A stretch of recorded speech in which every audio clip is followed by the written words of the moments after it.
0968-842-8653 for Globe, 0968-678-6060 for Smart. Saidanom at Bilay, Pamana Water Corporation, Dagupan City Water District, Saidanom at Bilay. Ang PCOS o Polycystic Ovary Syndrome ay isang bukol sa ovaryo ng babae. Meron akong polycystic ovary. Right side ko nakita ng OB. Sabi, pagka hindi siya naagapan, nagiging cancer siya. Hindi nagkakaroon talaga kasi po sira po talaga yung menstruation ko. Dalaga pa lang ako, gano'n na ako. Tapos, nung pag-take ko ng panyawan capsule, sumasakit po yung tagiliran ko, nararamdaman ko. Mga ilang araw yung nagkaroon na po ako menstruation. Lumabas sa akin yung mga maruruming dugo, maiitim. Abangan ang susunod pang kabanata sa buhay ni Riza Esteves. Pag tayo'y may sakit, gusto nating gumaling agad. Pero di ba mas maiging gustuhin malayo sa sakit? Ang yakap ng PhilHealth, programa ng gobyerno na nagbibigay ng libreng pagpapakonsulta, pati mga lab test. Kaya payakap sa yakap ng PhilHealth.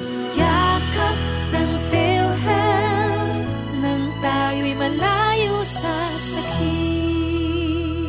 Laging nasa gitna ng aksyon para may bagong balita at impormasyon dahil kung nasaan ang aksyon, naroon ang balita. Ito ang Aksyon Radyo. Sa umaga, tulog ka ba? Tuloy-tuloy ang mga aksyon reporter sa pangangalap ng mga balita at impormasyon na kapaki-pakinabang sa sambayanan. Walang pagod na naghahanap ng pinakauling balita. Pinakamainit na impormasyon para kumpleto ang iyong kalaman sa bayang ginagalawan. Tuwing umaga, makinig lamang sa Aksyon! Aksyon Radyo!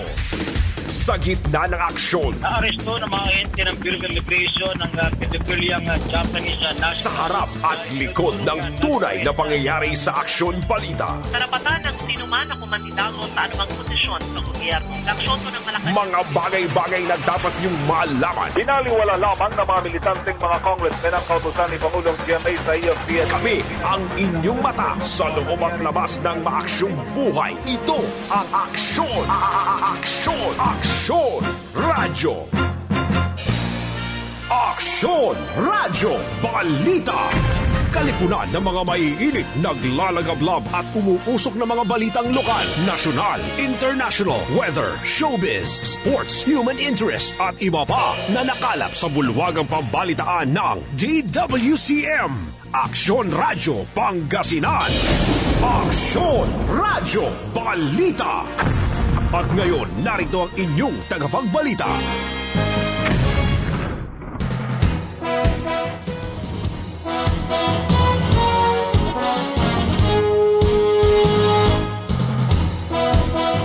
Magandang umaga, Pilipinas! Isang maaksyong umaga, Pangasinan at Dagupan. Ngayon ay araw po ng Miyerkules, August 19, 2026. Sumasa inyo po ang programang ito, DWCM Aksyon Radyo Balita. At ako po ang inyong magiging tagapaghatid balita, Aksyon Kimberly Davenport. Sa atin naman pong Master's Control, Engineer Kenneth Villanueva.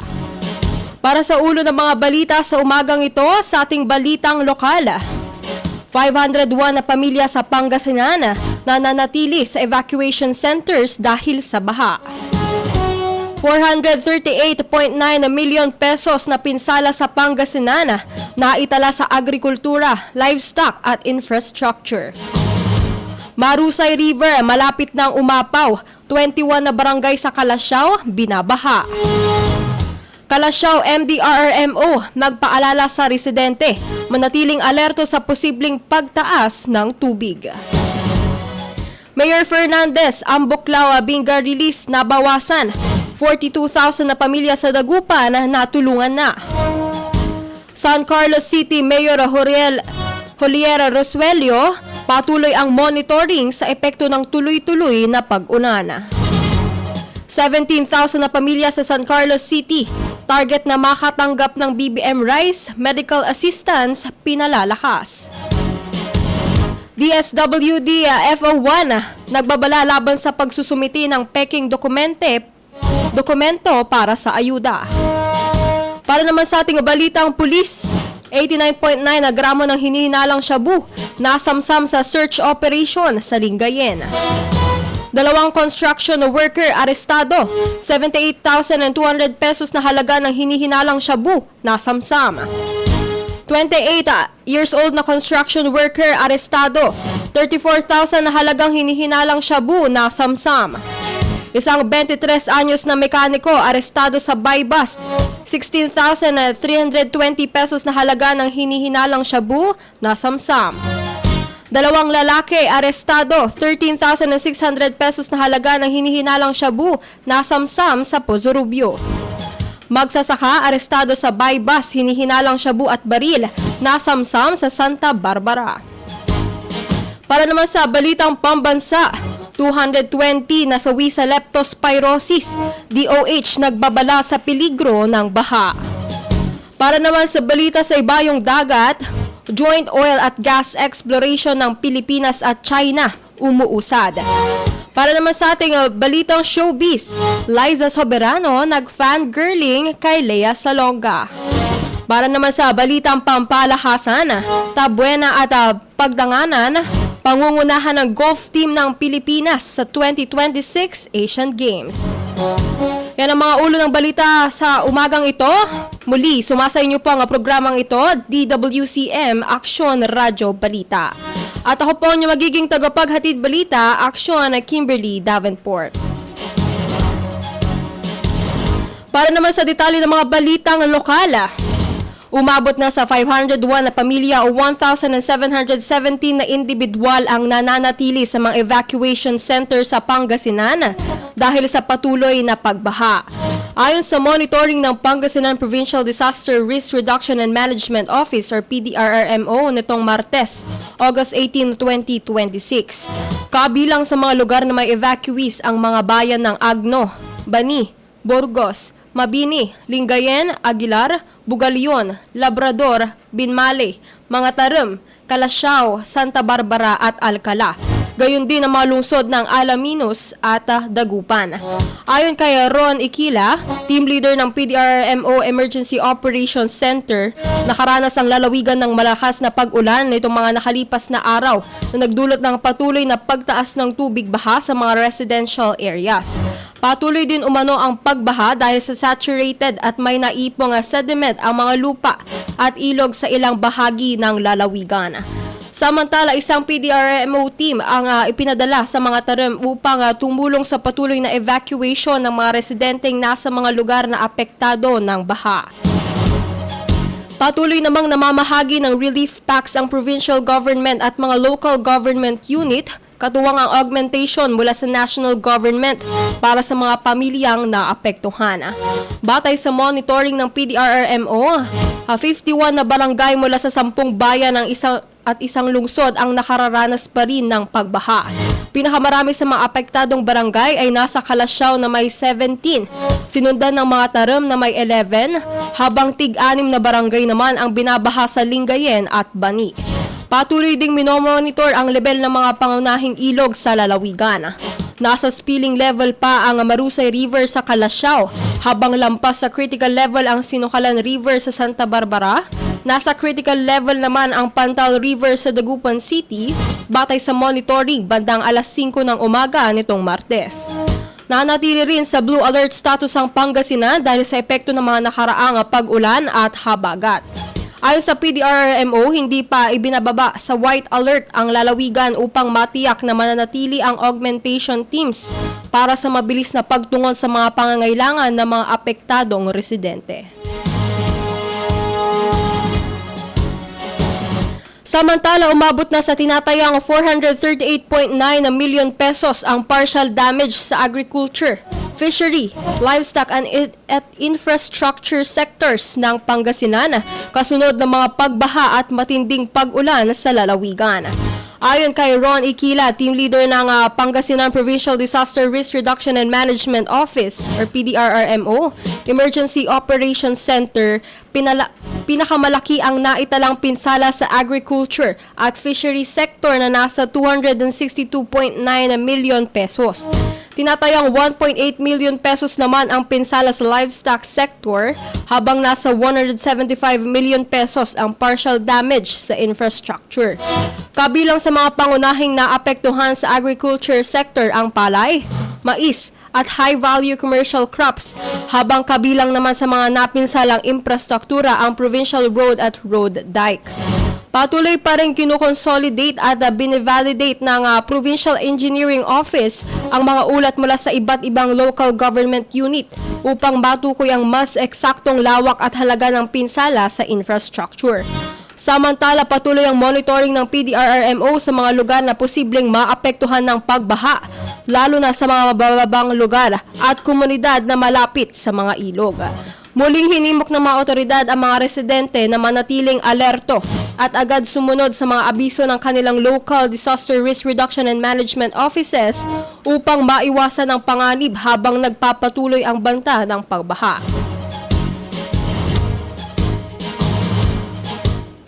Samantala, umabot na sa 10 talampakan na above normal o critical level ang water level ng Marusay River sa Calasiao, Pangasinan at malapit na umanong umapaw ayon sa Municipal Disaster Risk Reduction and Management Office. Ayon kay Christine Joy Soriano, spokesperson ng Calasiao MDRRMO, patuloy na minomonitor ng kanilang tanggapan ang pagtaas ng tubig sa ilog dahil sa walang tigil na pag-ulan. Sa kasalukuyan, 21 na barangay na ang nakararanas ng pagbaha. Sa Calasiao, gayunman, sinabi ni Soriano na karamihan sa mga ito ay dulot ng stagnant rainwater o naipong tubig ulan. Mas mahigpit naman umanong binabantayan ng mga bahagi ng Talibao, Lasip, Mancop at Lumbang Longgos kung saan may mas malalim na pagbaha. Nilinaw ng MDRRMO na ilang bahagi lamang ng mga nabanggit na barangay ang apektado at hindi ang buong lugar. Tinatayang nasa 3.5 hanggang 4 na talampakan ang pinakamalalim na baha na kanilang monitor sa kasulukuyan. Samantala, bagamat mataas na ang level ng Marusay River, wala pa umanong malawakang pagbaha sa mga pangunahing kalsada. Karamihan sa mga naitalang tubig sa mga lansangan ay stagnant rainwater na unti-unting humuhupa kapag tumigil ang ulan. Ayon kay Soriano, kapag umabot na sa 8 na talampakan ang Marusay River, inaasahang magkakaroon na ng pag-apaw at pagpasok ng tubig sa mga mabababang bahagi ng 5 pangunahing lugar na kanilang binabantayan. Gayunman, patuloy pa rin tumataas ang level ng ilog batay sa monitoring mula kahapon hanggang ngayong araw, kaya pinag-iingat ang mga residente. Inaasahan din ng MDRRMO na magpapatuloy ang pag-ulan sa Pangasinan hanggang Huwebes, kaya hindi isasantabi ang posibilidad na tumaas pa ang water level. Nagbabala ang Calasiao MDRRMO maaaring maapektuhan ng pagbaha ang mga pangunahing lansangan at low-lying areas sakaling magpatuloy ang malakas na pag-ulan at pagtaas ng level ng Marusay River. Pinapayuhan ng mga residente, partikular ang mga nasa mabababang lugar, na manatiling alerto, regular na subaybayan ang mga abiso ng MDRRMO at maging handa sa posibleng paglikas sakaling lumala ang sitwasyon. Samantala, hinimok ng Municipal Disaster Risk Reduction and Management Office or MDRRMO ng Calasiao ang mga residente na manatiling alerto at handa sa posibleng pagtaas ng tubig sa mga ilog at mabababang lugar kahit pansamantalang walang malakas na pag-ulan. Ayon kay Christine Joy Soriano, spokesperson ng Calasiao MDRRMO, nakauwi na noong Sabado ang mga evacuee na pansamantalang nanatili sa evacuation complex. Sa ngayon, patuloy namang ginagamit ang ilang barangay evacuation centers para sa mga residenteng lumikas mula sa isang chapel sa bayan. Patuloy din ang koordinasyon ng MDRRMO sa mga barangay officials upang matiyak na ang mga residenteng nakatira sa mga lugar na binabaha at kinakailangang lumikas ay makapunta agad sa ligtas na lugar habang hindi pa tumataas ng husto ang tubig. Binigyang diin ni Soriano na kailangan maging maingat dahil saturated pa ang lupa matapos sa mga pagbaha na naranasan ng bayan nitong mga nakaraang linggo. Dahil dito, maaaring mabilis na tumaas ang tubig sakaling muling magkaroon ng malakas na pag-ulan. Hinimok niya mga residente na huwag maging kampante kahit walang nararanasang pag-ulan sa kanilang lugar. Tiniyak naman ng lokal na pamahalaan na bukas ang mga tanggapan nito para sa pangangailangan ng mga residenteng maaapektuhan ng pagbaha. Samantala, nagpaalala rin ang MDRRMO sa mga magulang na mahigpit na ipagbabawal ang paglangoy o paglalaro malapit sa mga ilog at iba pang anyong tubig, lalo na sa kasalukuyang kondisyon ng panahon. Hiniling ni Soriano sa mga magulang na paalalahanan ang kanilang mga anak at iba pang kapamilya na huwag magtungo sa mga ilog upang maiwasan ang anumang aksidente o insidente habang mataas ang panganib ng pagbaha. Samantala, bumaba na ang water release mula sa Ambuklaw at Binga Dams, habang unti-unti namang nagiging passable ang mga pangunahing kalsada sa Dagupan City ayon kay Mayor Belen T. Fernandez. Ayon kay Fernandez, mula sa 11 gates na binuksan kahapon, 5 na lamang ang kasalukuyang bukas sa 2 dam. Dahil dito, bahagya na nga bumaba ang level ng tubig sa lungsod at naging mas maayos na ang kondisyon ng mga kalsada. Sinabi ng alkalde na possible na mga pangunahing lansangan mula sa AB Fernandez Avenue, Perez Boulevard, Burgos Street at Mayombo. Kaya mas madali na ring makabiyahe ang mga residente at commuters. Samantala, umabot sa 42,000 na pamilya ang natulungan ng lokal na pamahalaan at Department of Social Welfare and Development or DSWD sa gitna ng epekto ng pagbaha. Ayon kay Fernandez, nasa 34,000 na pamilya na ang nabigyan ng tulong hanggang kahapon, habang mahigit 8,000 na pamilya naman ang nakatatakdang makatanggap ng assistance mula sa DSWD. Kabilang din sa mga tinutulungan ng mga tricycle driver na naapektuhan ng pagbaha at putik. Ayon sa alkalde, marami sa kanila ang halos 10 araw na hindi nakapaghanap buhay dahil sa kondisyon ng mga kalsada at baha. Gayunman, sinabi ni Fernandez na marami pang barangay ang nangangailangan ng tulong, partikular ang mga lugar na may mga bahaging nananatiling binabaha. Isusunod umano sa distribution ang mga pamilyang nasa mga apektadong bahagi ng mga barangay. Samantala, sinabi ni Fernandez na kabilang sa mga pangunahing problemang nakita niya sa pag-iikot sa mga barangay ang lumang dike, mga lugar na mababa at madaling bahain, at mga drainage system na hindi makakakonekta. Kabilang sa mga lugar na tinukoy niyang nangangailangan ng patuloy na intervention ang Pantal, Malwood, Bacayao Sur, Bacayao Norte, Mayombo, Karanglaan at Burgos. Ayon sa alkalde, nakatulong ang mga naipatupad na road projects sa ilang lugar dahil mas naging accessible ang mga komunidad. Kabilang ang mga kalsadang Rivera, Barangay 4, Arellano at Doña Victoria. Isasagawa rin ang mga proyekto sa Mayombo, Karanglaan, habang tinututukan ang drainage concerns sa Burgos. Layunin umanong mapabuti ang daloy ng tubig at upang maiwasan ang matagal na pagbaha sa ilang bahagi ng lungsod. Sinabi rin ni Fernandez na nakikipag-ugnayan ng lokal na pamahalaan sa Regional Development Council or RDC, Department of Public Works and Highways or DPWH, at iba pang concerned agencies upang matugunan ang problema sa mga creek at dike. Isa rin sa binigyang diin ng alkalde ang patuloy na dredging operation sa Patakawan River, matapos madagdagan ang dredging equipment na ginagamit sa lungsod. Isinagawa ang dredging sa bahagi ng ilog na malapit sa mga komunidad sa Dior Village at Arellano, bilang bahagi ng mga hakbang upang mapahusay ang daloy ng tubig at makatulong sa pagbawas ng panganib ng pagbaha. Binigyang diin ni Fernandez na mahalaga ang pagtutulungan ng Mayor's Office, Sangguniang Panlungsod, iba't ibang departamento ng lokal na pamahalaan at national government agencies upang maisakatuparan ang mga kinakailangang proyekto. Ginait din ng alkalde na ginagamit ang pondo ng lungsod para sa mga proyektong direktang makikinabang ang mga residente, kabilang ang road projects, school buildings, site development at evacuation centers. Ayon kay Fernandez, mahalaga ang patuloy na koordinasyon ng lokal at pambansang pamahalaan upang matugunan hindi lamang ang agarang epekto ng pagbaha, kundi pati ang mga pangmatagalang problema sa drainage, dike, kalsada at waterways ng Dagupan City. Samantala, patuloy na minomonitor ng pamahalang lungsod ng San Carlos ang mga lugar na nakararanas ng pagbaha, kasunod ng halos 3 linggong pag-ulan sa lalawigan.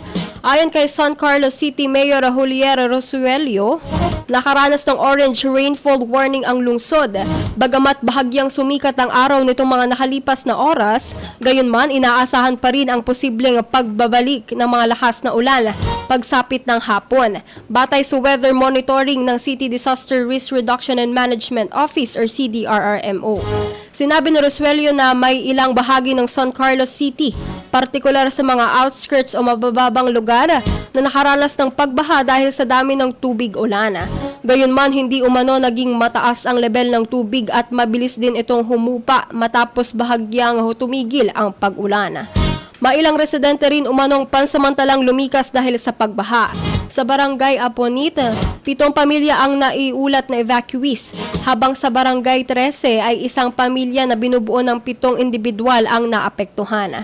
Samantala, sinabi ng alkalde na hindi nagdeklara ang lungsod ng state of calamity dahil hindi naman umano kinakailangan ito upang makapagbigay ng agarang tulong sa mga pamilyang direktang naapektuhan ng pagbaha. Sa halip, inatasan ni Rosuelio ang mga kinaukulang opisyal na ihanda ang stockpile ng lokal na pamahalaan para sa posibleng pamamahagi ng assistance sa mga apektadong residente. Nakipag-ugnayan din umano ang alkalde kay Vice Mayor at mga miyembro ng sangguniang panlunsod upang talakayin ang mga kinakailangang ayuda para sa mga residenteng lubhang naapektuhan ng pag-ulan. Inatasan naman ng mga barangay captain at barangay officials na magsubmit ng updated reports sa bilang ng mga apektadong pamilya at lugar upang matukoy kung saan kinakailangang i-deploy ang mga personnel at relief assistance. Binagyang diin ni Rosuelio na bagamat walang umiiral na typhoon signal, maaari pa ring magdulot ng pagbaha ang malaking volume ng ulan. Tiniyak ng alkalde na naka-alerto at handang tumugon ng lokal na pamahalaan ng San Carlos City, katuwang ng ang Vice Mayor, mga konsihal, barangay officials at mga empleyado ng city government upang matulungan ang mga residenteng maapektuhan ng patuloy na pag-ulan. Samantala, tinatayang 17,000 na pamilya sa San Carlos City ang target na makinabang sa pamamahagi ng BBM rice mula sa national government, provincial government ng Pangasinan at lokal na pamahalaan.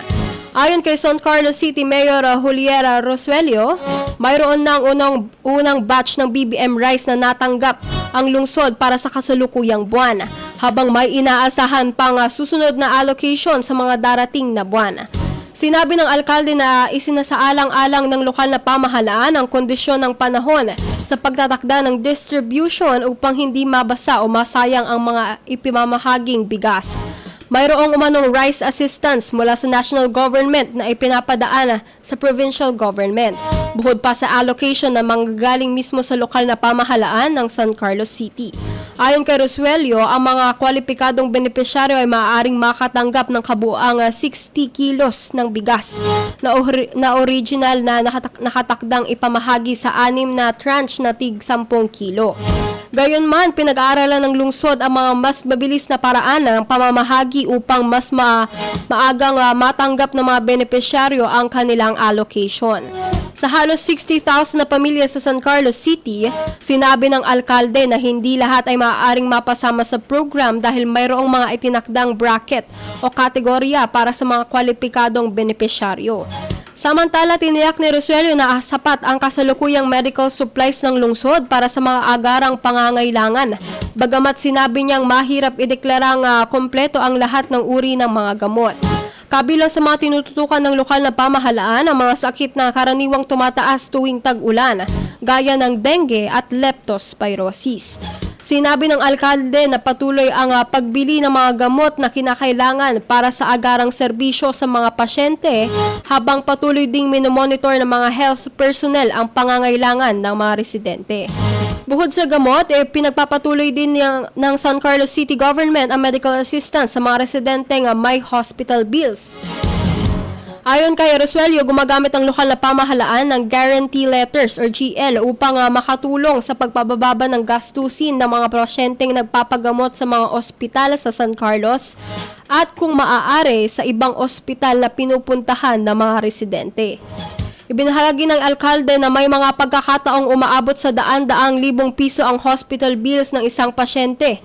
Sa pamamagitan ng PhilHealth, DSWD, PCSO at assistance mula sa lokal na pamahalaan, maaaring mabawasan ng malaki ang halagang kailangang bayaran ng pamilya.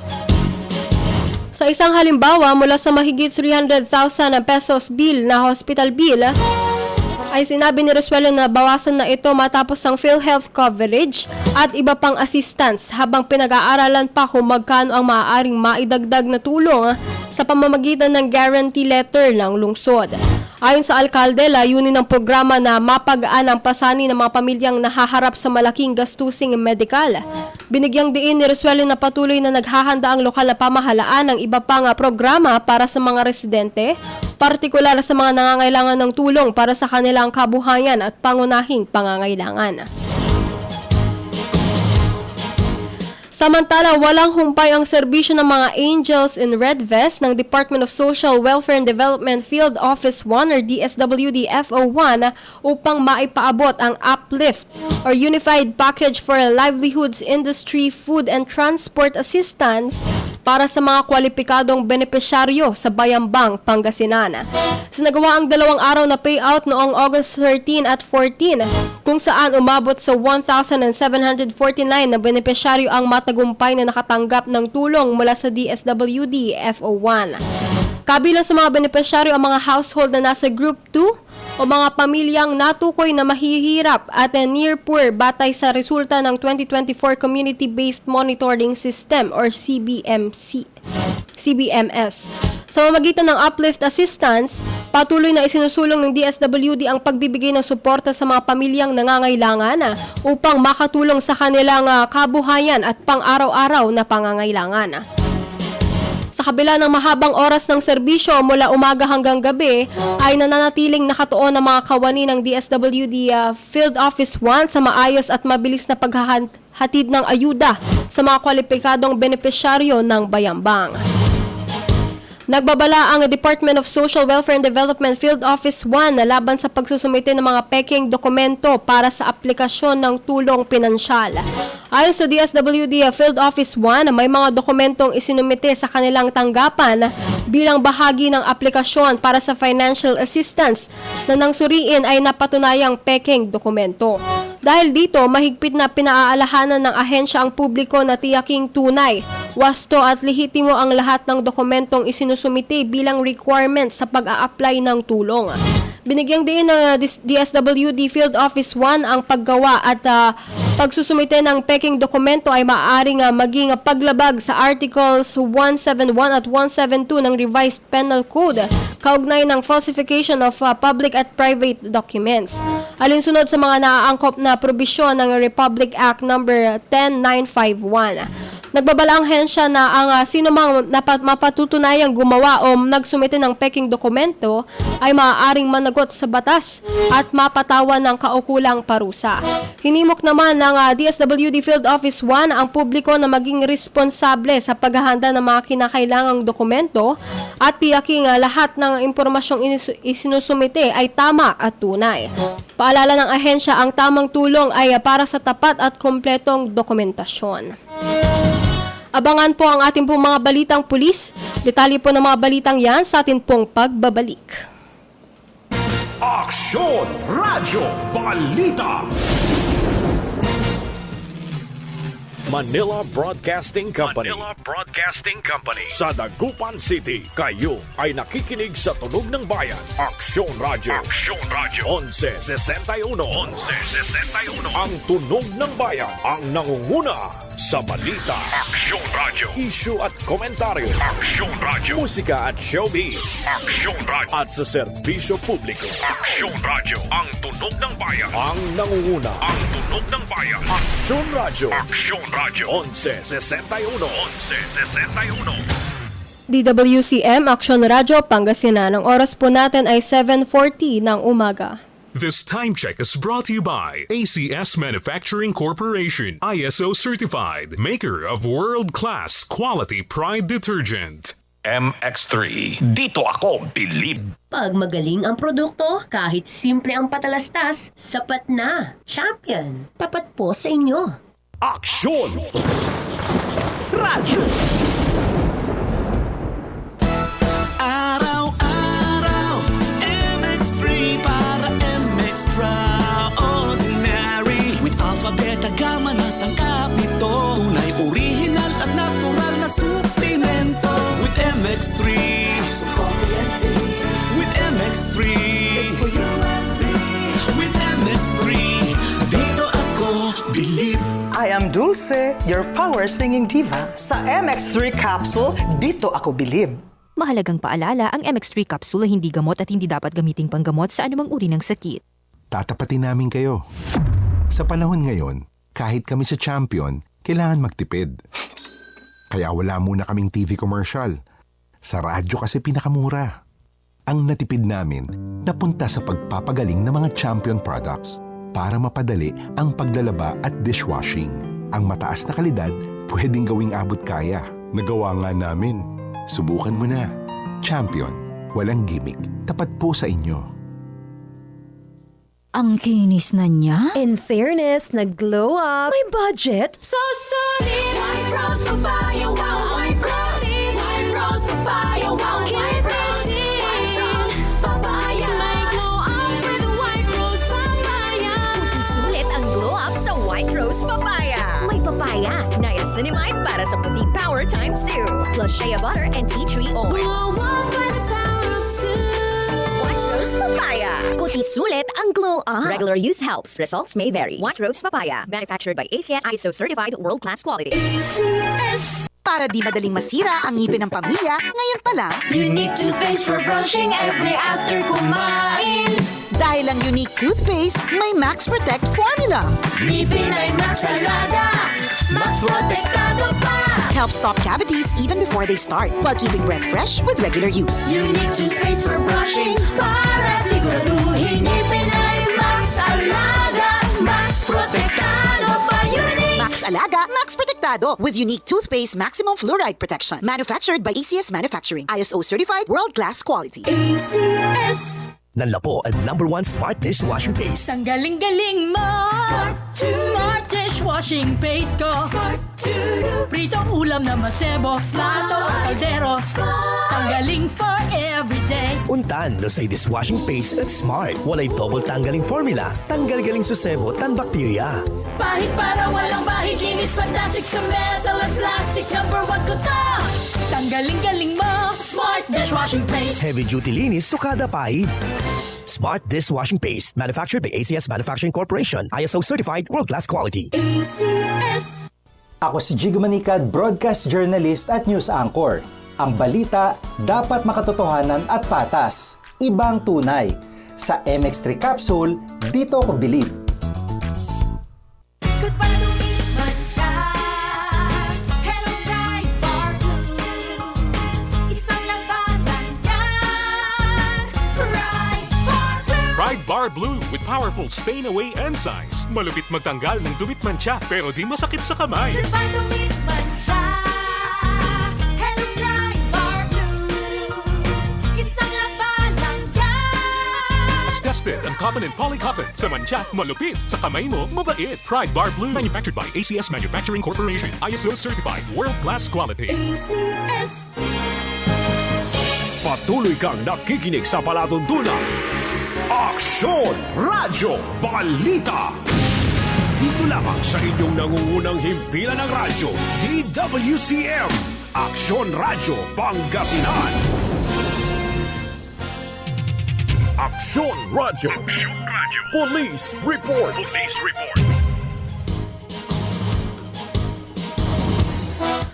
Detalye ng ating pong police reports.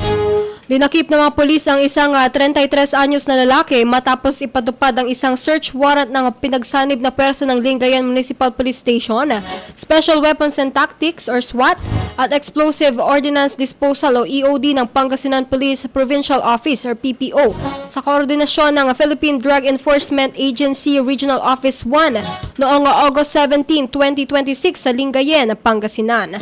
Sinagawa ang operasyon kaugnay ng paglabag sa Republic Act No. 9165 o Comprehensive Dangerous Drugs Act of 2002 na nagresulta sa pagkakasamsam ng tinatayang 89.9 gramo ng hinihinalang shabu na may standard drug price na 610 and 640,000 pesos. Nakarecover sa operasyon ang dalawang not-tied transparent plastic sachet at 3 heat-sealed transparent plastic sachet na naglalaman umano ng hinihinalang shabu.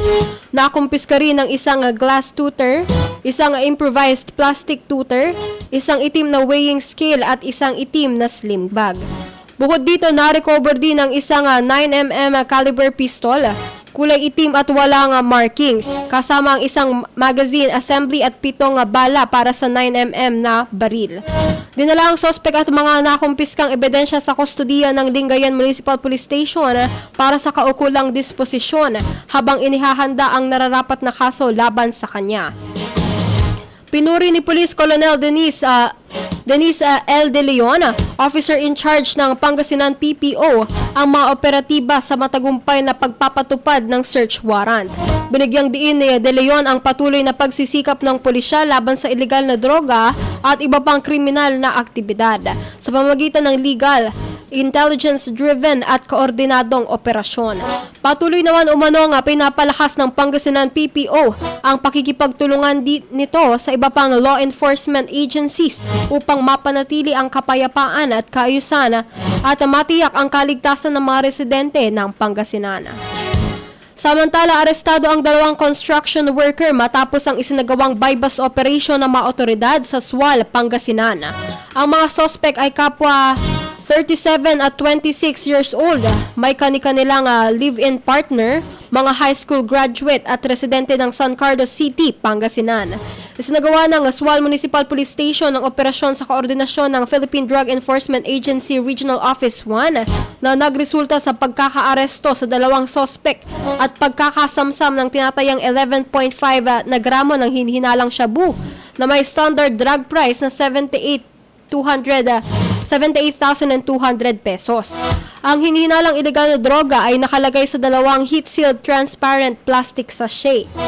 Nasamsam din ang isang genuine na 500 peso bill na sinabing na ginamit na bilang bypass money. 28 na piraso ng 500 pesos na budol money, isang itim na Android cellular phone at isang itim na motorsiklo. Dinala ang mga naarestong sospek at mga nakumpiskang ebidensya sa Sual Municipal Police Station para sa kaukulang disposisyon at pagsasagawa ng mga kinakailangang legal na proseso. Samantala, arestado ang isang 28 anyos na construction worker matapos ang isinagawang bypass operation ng mga otoridad sa Dagupan City.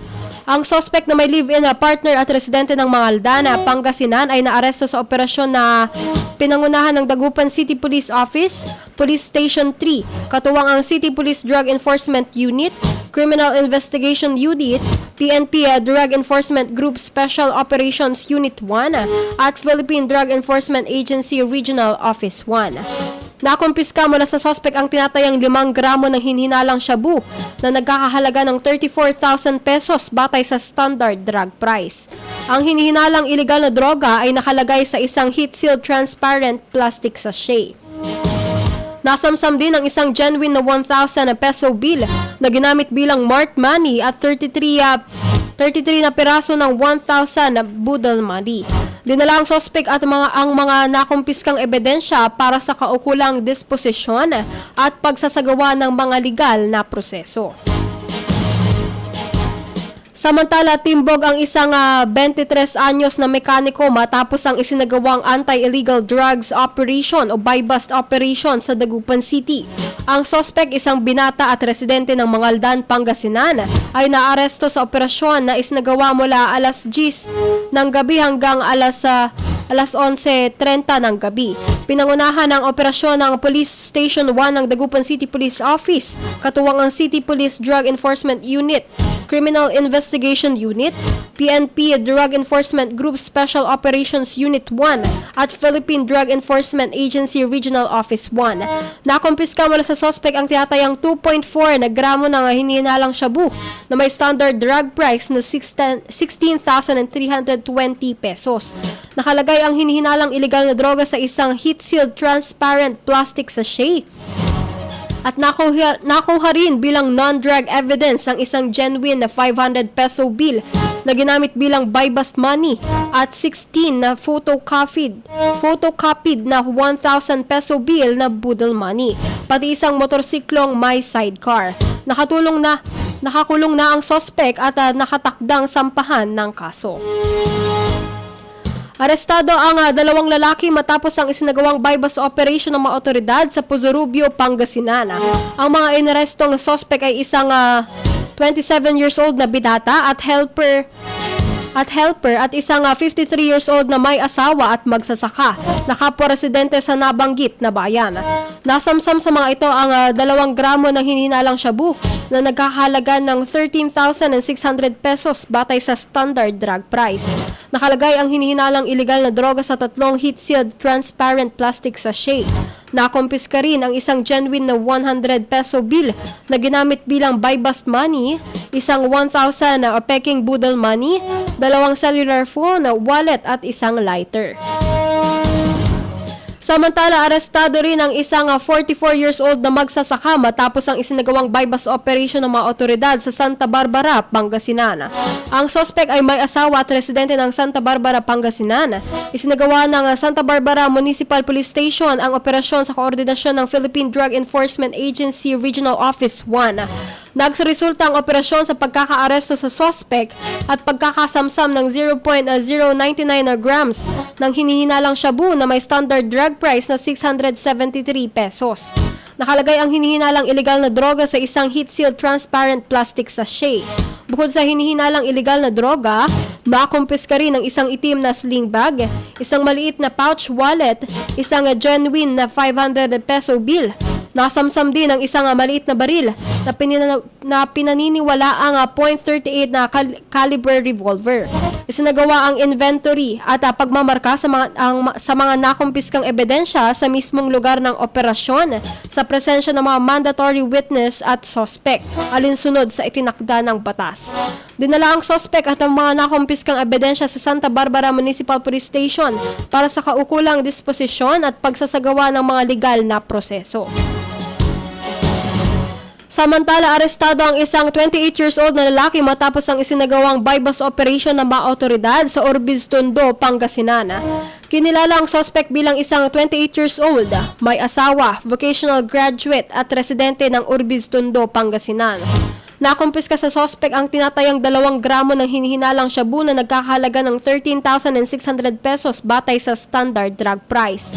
Ang hinihinalang illegal na droga ay nakalagay sa 5 heat-sealed transparent plastic sachet na sinasabing kabilang sa mga ebidensyang nakuha kaugnay ng pagbebenta at pag-iingat ng illegal na droga. Nasamsam din bilang non-drug evidence ang isang glass tutor, isang 500 peso bill, isang cellular phone at motorsiklo. Isinagawa ang inventory at pagmamarka sa mga nakuhang ebidensya sa mismong lugar ng operasyon sa presensya ng mga mandatory witness at ng suspect alinsunod sa itinakda ng batas. Nasa kustodiya na ng mga otoridad ang suspect habang inihahanda ang mga kaukulang kaso laban sa kanya. Samantala, dinakip din ng mga pulis ang isang 40 years old na tricycle driver matapos ang isinagawang buy-bust operation ng mga otoridad sa San Fabian, Pangasinan. Ang suspect may live-in na partner at residente ng San Fabian ay naaresto sa operasyon na isinagawa ng San Fabian Municipal Police Station sa koordinasyon ng PIDEA Regional Office 1. Nagresulta ito sa pagkakaaresto sa suspect at pagkakasamsam ng hinihinalang illegal na droga at iba pang ebidensya. Nakuha mula sa suspect ang tinatayang 0.3 grams ng hinihinalang shabu na nagkakahalaga ng 2,040 pesos batay sa standard drug price. Nakalagay ito sa 2 heat-sealed transparent plastic sachet.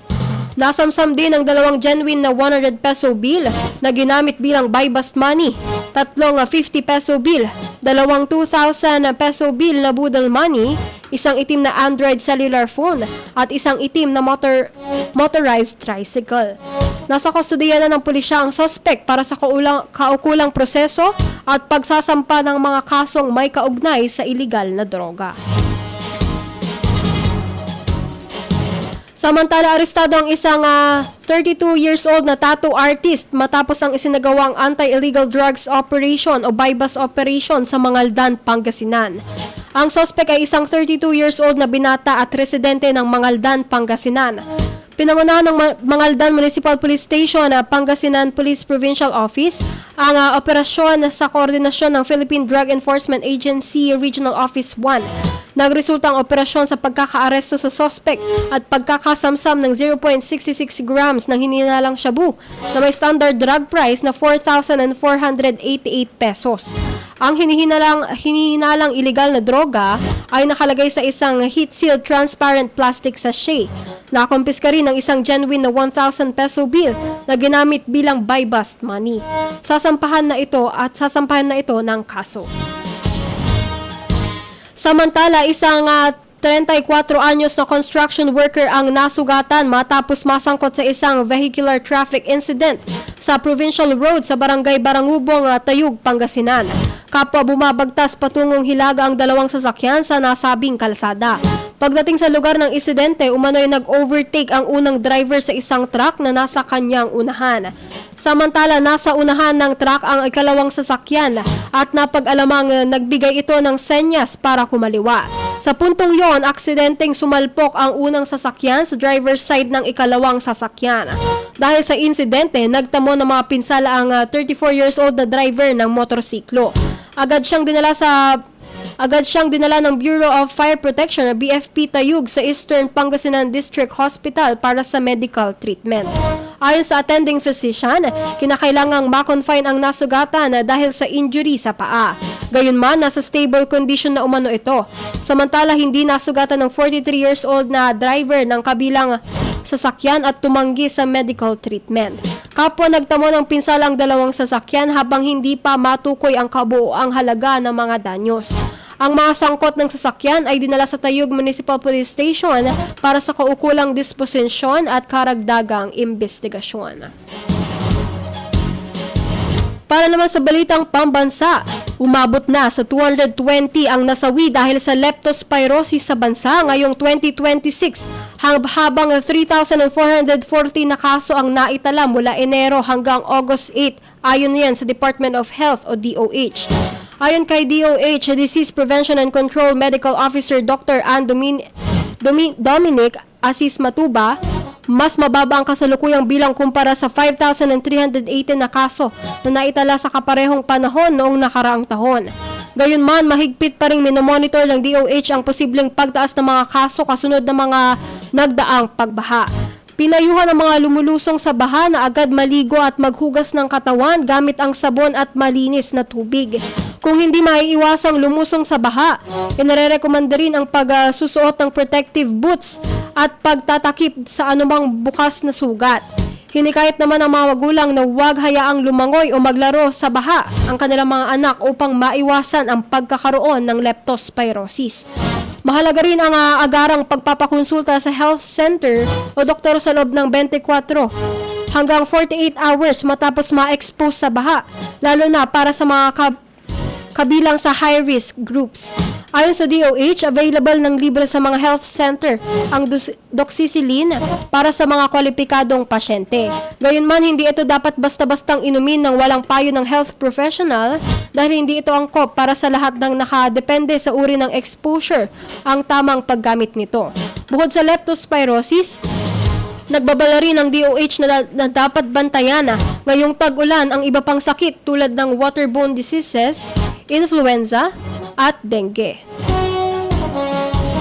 Para naman sa ating balita sa ibayong dagat, sinabi ni Pangulong Ferdinand Marcos Jr. na may progreso ang usapin ng posibleng joint oil at gas exploration ng Pilipinas at China.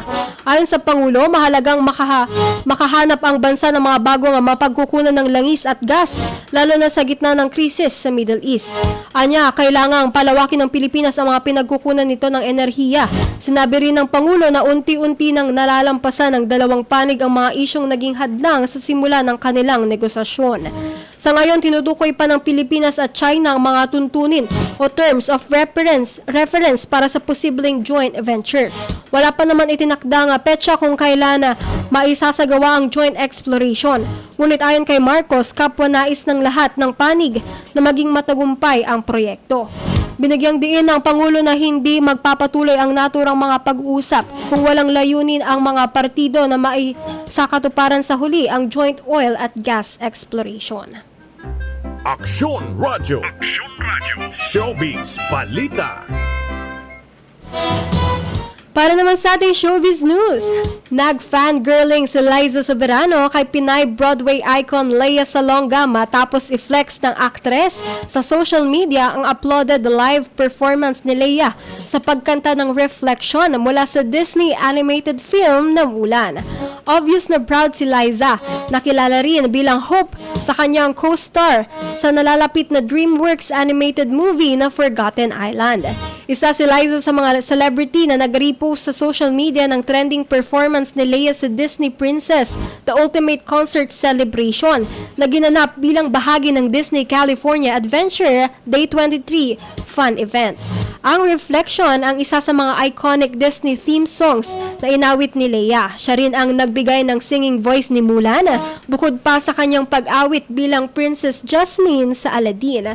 Dahil dito, patuloy na nagbibigay ng karangalan si Lea sa mga Pilipino sa international entertainment scene. Samantala, nagpapasalamat naman si Lea sa mga papuring natatanggap niya mula sa mga kapwa artist, lokal man o international, pati na rin sa kanyang mga tagahanga sa buong mundo.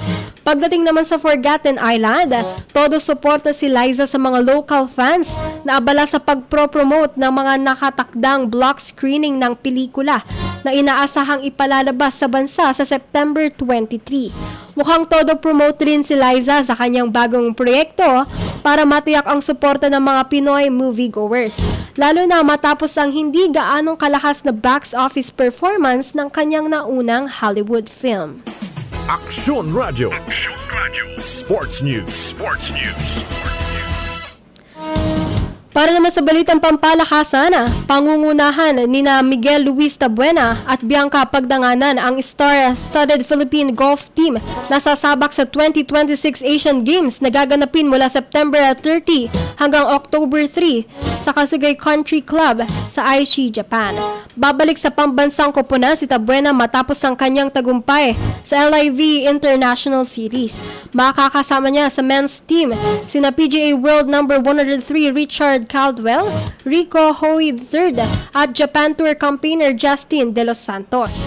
Hindi na bago kay Tabuena ang kompetisyon sa Asian Games. Naging silver medalist siya noong 2010 Asian Games sa Guangzhou, China at huling kumatawan sa Pilipinas sa 2016 Olympics.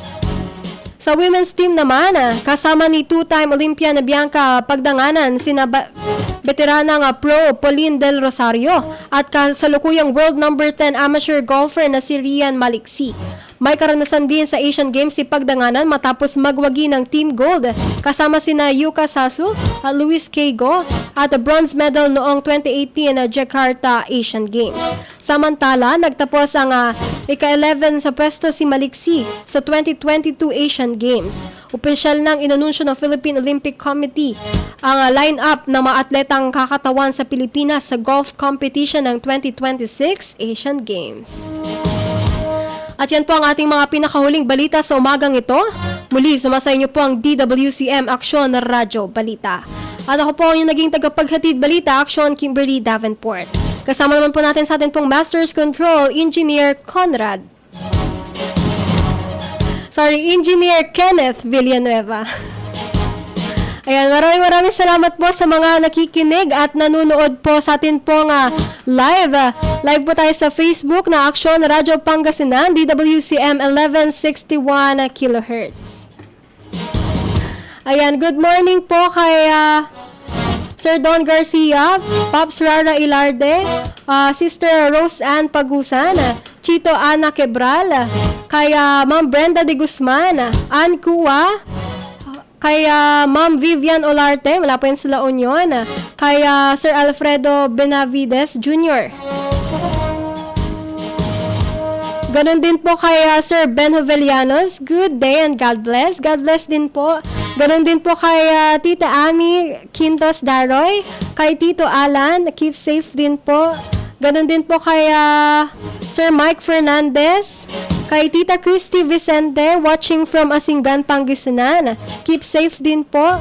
Ganon din po kay Ma'am Malu Malanom, kay Sir Francis Tenorio, at kay Ma'am Christy Fabialaison. Ganon din po kay Sir Reynaldo Senior and Junior. Yan, maraming salamat po sa pakikinig at panonood po dito po sa mga programa ng Aksyon Radyo Pangasinan. Muli sumasa inyo po ang DWCM Aksyon Radyo Balita. Sa ngalan po yan ni Aksyon Dav Tibakay at ng aming pong station manager, Aksyon Violi Valdez Ferrer. Speaking po, happy birthday po sa atin pong ka-aksyon. Aksyon Dav Tibakay. Ayan, happy birthday po. Ayan, susunod na po ang MIB, mga issue ng bayan. Dito lang po yan sa DWCM Aksyon Radyo Pangasinan. Una sa aksyon, una sa balita, sama-sama tayo, Pilipino. Inyong napakinggan ang palatuntunang Aksyon Radyo Balita. Susunod sa ilang saglit ang mga issue ng bayan.